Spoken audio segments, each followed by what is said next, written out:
Сүйүнбек Тилекке каршы бүгүн 3 пайга ээ болгон жокпуз. Негизи оюн кандай болду оюңча? Жана эмне жетишпей калды бизге бүгүн?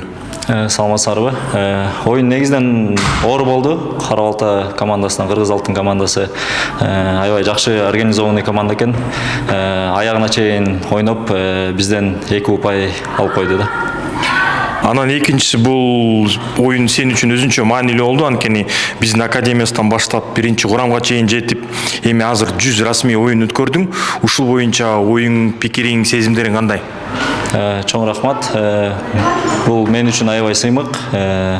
Кичке кезимен Нордой академиясынан баштап чоң курама командасына жетүү мен үчүн аябай кыял болчу. Бүгүн Кудайга насип кылып 100-чө расмий оюн ойноп турмун. Чоң рахмат. Сөз кошуп, мен биринчи агайыма ыраазычылык билдирет элем, Элтинов Токтогон агайга. Ошо, чоң рахмат.